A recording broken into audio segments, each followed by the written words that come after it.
Well, it isn't easy to transition from political life to public life, because one day everyone sits up and listens to every word you got to say, and the next day your 87-year-old mother is saying to you, "Let's face it, Danny, you're a has-been." You can always count on good old Mom to give you a reality check. And frankly, I also find it a little hurtful that no one seems to care one little bit anymore about which way I part my hair. Mark Critch won't even return my phone calls anymore. But there are other parts of political life that I don't miss as much. For example, politics seems to have gotten much more complex since I left office.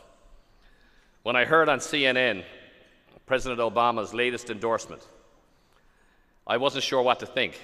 I mean, I don't think Honey Boo Boo is old enough to even vote yet, is she?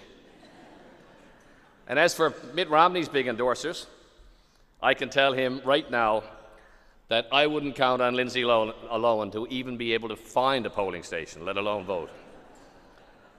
I do admit, though, I'm quite addicted to the presidential debates.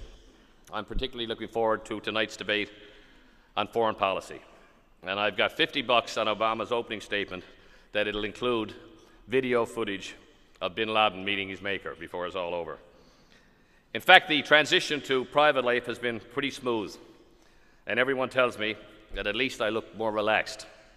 So I figure that's a good thing, even if I am 50 shades of gray. But seriously, the women got that first. I mean, it took a while for the men to come around. But there's a few closet readers out there, I can tell you right now. But seriously, the best part of my job as Premier was the honor of serving our people.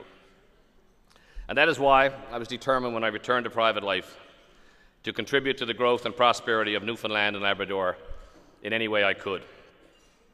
Of course, my initial foray back into private business was certainly an easy one because it was a labor of love. Bringing professional hockey back to this province was something that had long been a goal of mine. And shortly after I left political life, the stars aligned, and suddenly I found myself as president and CEO of the St. John's Ice Caps. With the assistance of the Winnipeg Jets, Glenn Stanford, Rob Maloney, Trevor Murphy, Brad Andrews, Brian Rogers, Heather Mackay, Danny Power, and the many other talented and dedicated staff at Ice Caps head office, we have established a team that is the envy of the American Hockey League. We have a fan base that is as loyal and knowledgeable and as passionate as any hockey fans you will find anywhere. And we have incredible corporate partners, many of whom are here today, who believed in us from day one. Basically, we have it all.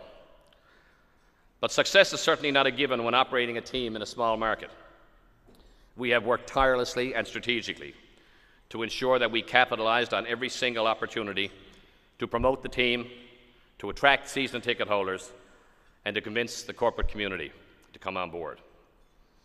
I can't tell you how rewarding it is to drive to Mile 1 just past Friday on opening night and to see thousands of people converging again on downtown.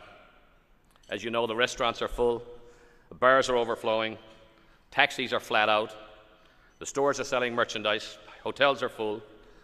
Life is good in downtown St. John's on game night. And a 2-1 in our home opener was icing on the cake. And with more than 35,000 visitors to our Ice Caps website every month and 20 live televised games, our corporate partners can see tangible evidence and advantages of having their company featured on our site and at Mile 1. And with our new clock, there are even more exciting opportunities on the horizon for those who recognize the value of advertising to an audience of more than 6,000 captive fans every night. And we specifically want to thank the City of St. John's and St. John's Sports and Entertainment for stepping up and acknowledging the need, recognizing the value, and investing in this fantastic new addition to Mile 1. Equally as important, when we brought hockey back, I was also determined to see the organization give back to the community. Last year alone, Ice Caps Cares and the Williams Family Foundation together were able to disperse approximately $500,000 in cash and kind to more than 200 worthwhile organizations.